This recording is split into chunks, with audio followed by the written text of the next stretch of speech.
I'm starting to think maybe God didn't like what the heck I was saying. Got halfway through the message and the camera fell off the wall. At least it didn't break this time. But in any event, we're back, and at least I didn't tell you all to turn to the book of Hezekiah. Could have did that. But a couple days ago, I was preaching or teaching. I don't even know if you can call it that. I'm just a dude sitting in a chair and yapping.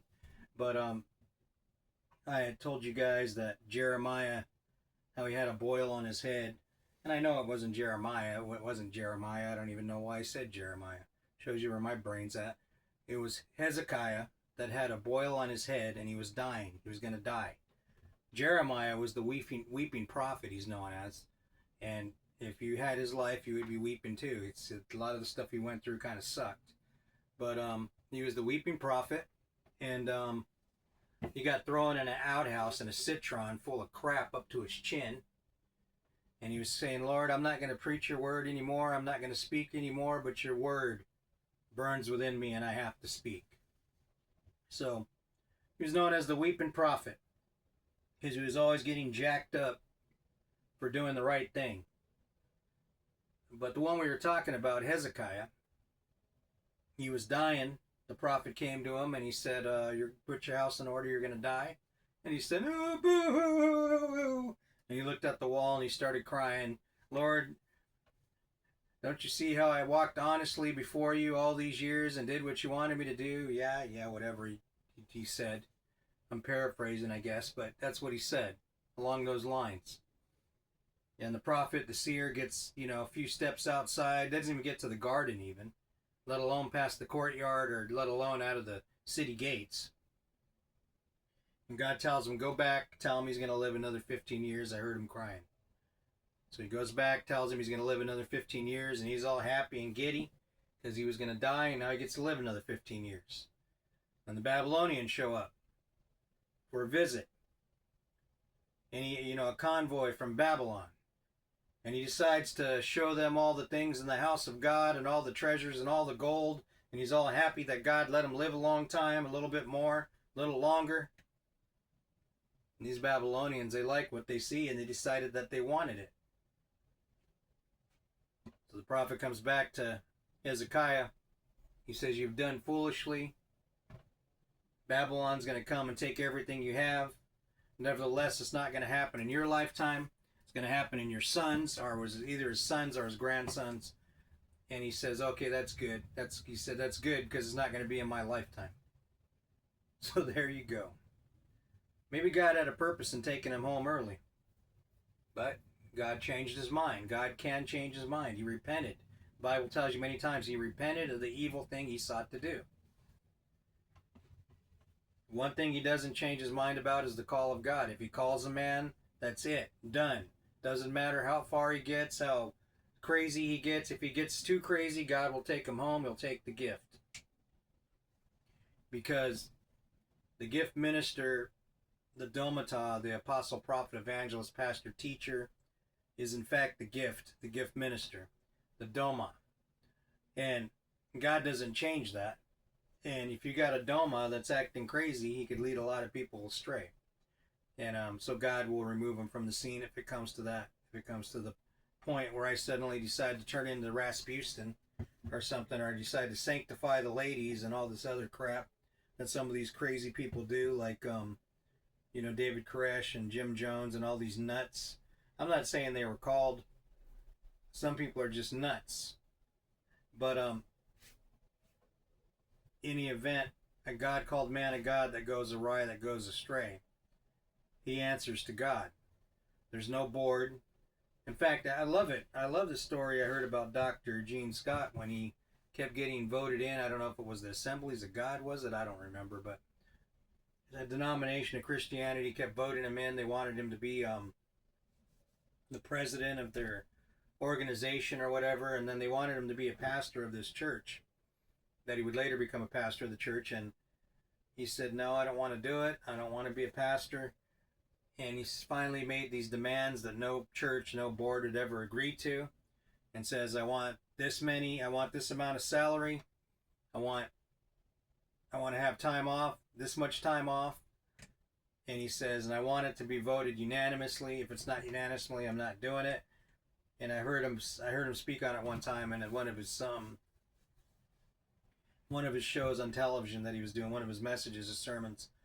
And he said, I heard the dreaded words. They called me up, and I heard, hello, pastor. And that's how he became the pastor of the church that he had in L.A., where the Jesus Save signs are. And he said he never wanted to be a pastor. In fact, he avoided all of Christianity for a while. He was on a journey of knowledge. And then he began to look at the crucifixion and the resurrection, from a mental point of view, from a scientific point of view. And the conclusion that he drew by all the evidence was Jesus Christ was either super nut or supernatural, like the books that he wrote. I read those when I was a young Christian before I actually became a preacher. And when I was young in ministry, I guess you could say. I've been a Christian since I was 4 years old. So I read it when I was about 20, 25, going on 26. I started preaching when I was 26. But when he wrote the last word in the last book, he said, the conclusion I have to draw is he's the Son of God. He is who he says he is. He was who he says he was. He's God's son. And that's where that went. But yeah, if you get a chance to get a hold of that, Jesus Christ Supernatural. A lot of Christians don't like Dr. Gene Scott because he smoked cigars and he cussed on television, but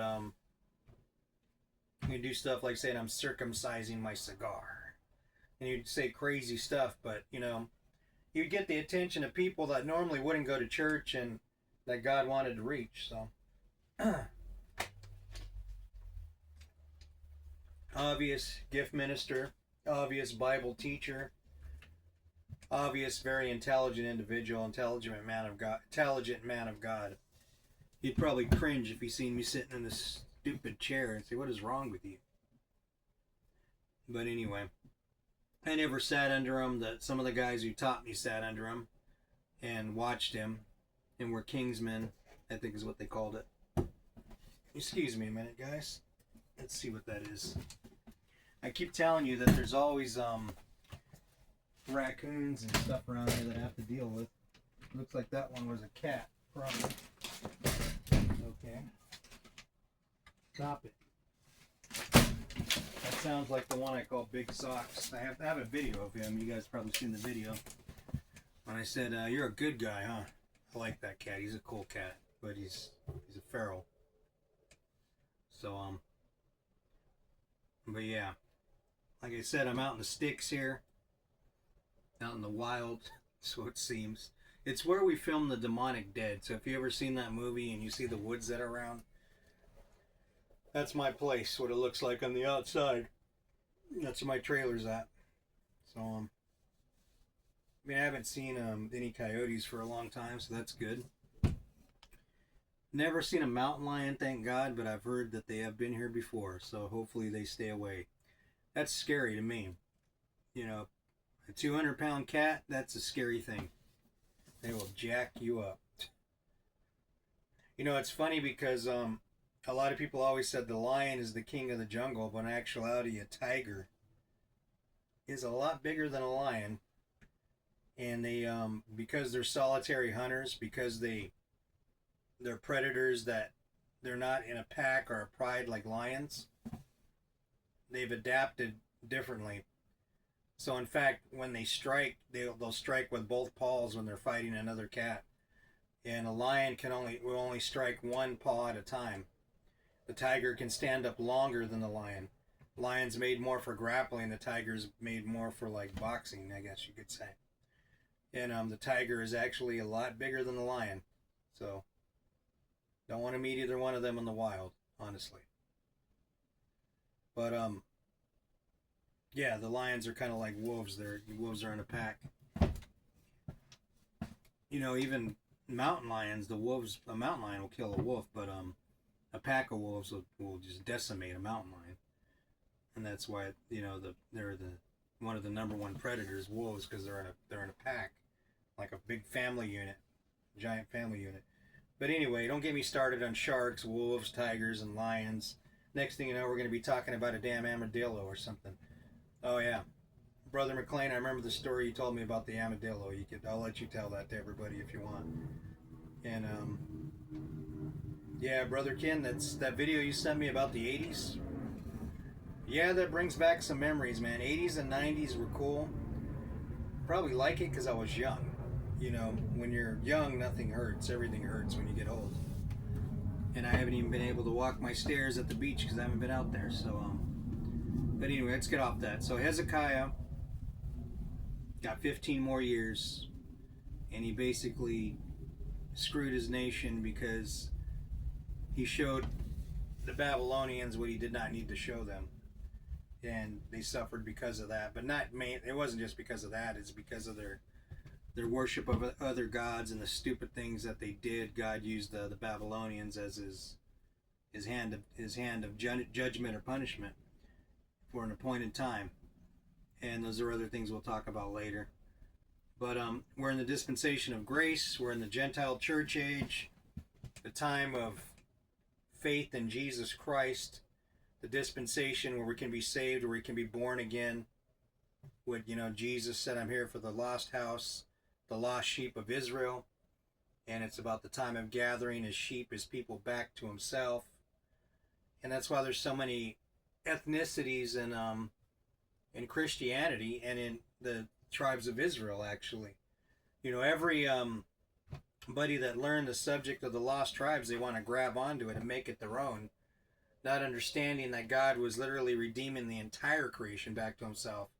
And that's why Joseph had a coat of many colors, because it was going to be many different types of people. Constantine is, they call him the Christian ruler, right? But he wasn't necessarily a Christian ruler. He just used Christianity to cohesively bind his kingdom together. You can get people from different races, different nationalities, different ethnicities that come under one flag, under one banner, under the cross, under Jesus. And that's what he did. Whether or not he was saved, don't know. Wasn't there. I'm not going to say who's saved and not saved, but most likely he was probably just a heathen king that used Christianity for his own means, a lot like politicians will do today. But anyway, so pardon me for saying Jeremiah when I meant Hezekiah. Probably do that stuff a lot. I'm sure I do. But anyway, that's the message for tonight. It's a long day, and it's going to be an even longer day tomorrow, so you all keep that in prayer. Thanks for everybody that's been helping me out. I know I'm a pain sometimes. I don't want to be a burden to the body of Christ. The last thing I want to do. But that's the message for tonight, guys, and we'll have another one on, I guess, Sunday, because today is Thursday, so Sunday, day before Memorial Day.